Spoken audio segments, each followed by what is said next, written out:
मित्रांनो, तोंडाचे कॅन्सर म्हणजे काय माहिती आहे का तुम्हाला?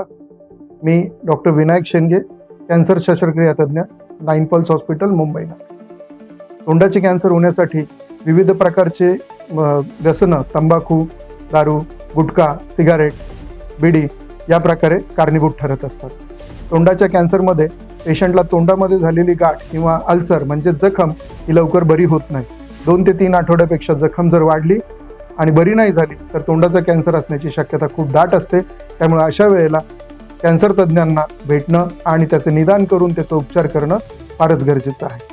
यामध्ये बायोप्सी म्हणजे सॅम्पल काढणे, सिटी स्कॅन करून घेणे आणि त्यानंतर पुढील शस्त्रक्रिया किंवा किमोथेरपी, रेडिओथेरपी याबाबत उपचार घेणे गरजेचे असते. धन्यवाद.